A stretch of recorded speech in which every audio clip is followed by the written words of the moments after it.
Hello to everyone. In last year and more, I gave you so many different advices what you have to do when you travel with motorcycle. I really hope that all of this information will help you to make your trips much easier than me. In this video, I will tell you what you should never do on a long motorcycle trip. Stay with me.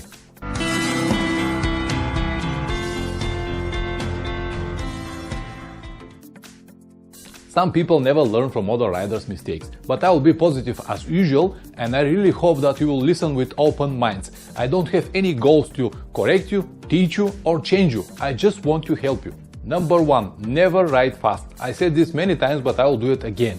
I don't know why, but everybody wants these big and powerful bikes. 100, 120, 150 horsepower. On a long motorcycle trip, you need constant, not top speed. It is much better to be very strict instead of fast rider.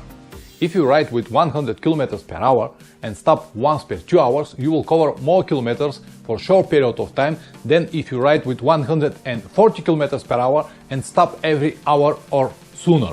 Yes, if you ride with 140 km per hour and stop once per 2 hours, you will definitely cover more kilometers for a short period of time, but how many of you are able to do it without risking to have a speed ticket, make accident or make a navigation mistake? You can do it on the German highways because there are no speed limits, but to be honest, the German highways is the last place where I would like to ride my motorcycle. Number 2. Never ride with top case. I'm sure now that many riders will attack me because they love their top cases, but as usual, I will try to convince you to leave it at home. To do it, I have to tell you one personal story with my riding friend Dima. I'm sorry my friend, but I cannot resist, I just need to tell this. 2 years ago, just before we go to Morocco, Dima's bike, he has at that moment Suzuki DR650, broke the gearbox. So we have 1 week left to go and he hasn't got any motorcycle. So he decided to buy a new bike instead of try to fix the DR because he hasn't got enough time. So he found a very nice Suzuki Freewind about 100 kilometers away from Berlin, and we decided to go there, check it and maybe buy it. In the car we discussed that we have to check the bike properly because the price was too low for that model, and we have to check everything, the engine and the condition of the bike and everything. But from the moment we went there and the owner of the bike opened the garage and take out this bike, and it was with very big top case. From the moment Dima saw this top case, his eye became like this: wow, this is the bike, I'm gonna buy it. And this was before even start the engine. I tried to stop him and said, Dima, we're going to buy the bike, not the top case. Please calm down, we have to check it, we have to see the engine first. And then the owner started the engine and it sounds like a crap. Loco, loco, loco, loco. It has this very strong noise. And I don't know where it's come from. It could be from everything. It could be just the case of the clutch, it could be loosened bolts or whatever, but I said to Dima, if it's me, I'm not gonna buy this bike. But he said, no, I'll buy this bike and I fix it. He was brainwashed because he saw this big top case. Anyway, just to make the long story short, we bought the bike and later we fixed it. It was a loosened bolt, we fixed it very easy and very cheap, and the bike ran absolutely great. But the reason I'm telling you this is because when people see the top cases, they really love it. So as I said, the bike was great, but the main reason for Dima to buy it was the top case. And now I have a question for you. You have seen most of my videos. Have you ever seen Dima to have a top case on a long trip? Never. Do you think that this is accident? No, it is not. Even if he loves it so much, he knows that on a long motorcycle trip it's not good to have it, because they can cause possible problems and they are pain in the ass actually. They can bend or even break your subframe, they can lose the bolts and you have to fix it constantly. So it is absolutely not good. Yes, I will agree. When you ride in the city, it's great. You can store all of your stuff in, even helmet, but on the long motorcycle trip, no. Especially if you plan to ride off-road during your trip. It is almost guaranteed that you're gonna lose it or at least break it. Number 3. Never take the spare tires with you. They are too big and too heavy. In the best scenario, they will weigh about 10 kilograms. If you have a big adventure bike, even more. Because of their round and bulky shape, you have to put it on the top of your box, or you have to separate it and add it on both sides of your hard cases or saddlebags. I have seen guys even fix it on the front crash bars.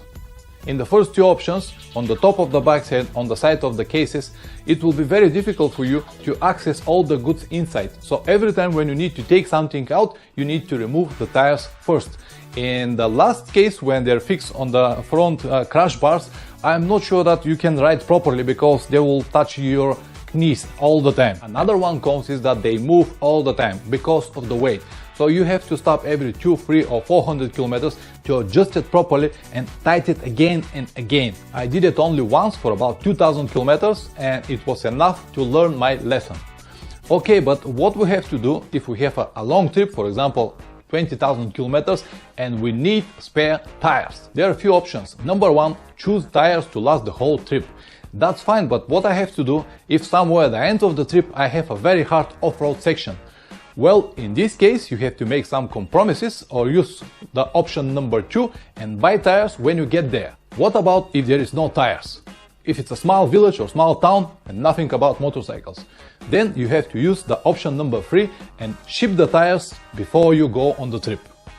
If you have friends there, it's great, you can ship it to their address. If you don't have, you can ship it to one of the addresses of the big logistic companies like DHL, UPS, or if there is no in this small village, for example, you can ship it to the closest town around and then you can go there, pick it up, change it and you'll be fine. Any of these cases will be much better instead of having all of this weight all the time for thousands of kilometers. Believe me, I already tested. Number 4, never rely only on your smartphone GPS. Yes, smartphones are great, we love it. In these small devices you can upload 3-4 different maps like Google Maps, here, CityGo and many more, and they're much easier to control it and operate it. With one touch you can choose what you want and just go to the desired destination. They're very practical, I will agree with that. That's right, they are great, but when they work. The batteries of the smartphone died very quick. The power from outlets helps, but not always. Sometimes when you use the GPS, telephone and internet at the same time, the power from this 12 volts is not enough to fully recover the battery. It's holded to some kind of a level, but cannot really fully recharge it. The visibility is very poor, actually on the sunny days you see nothing, and the biggest cons of the smartphones is that they overheat very quick, usually when you really need it. They are a great option to have as a backup, but never rely only on it.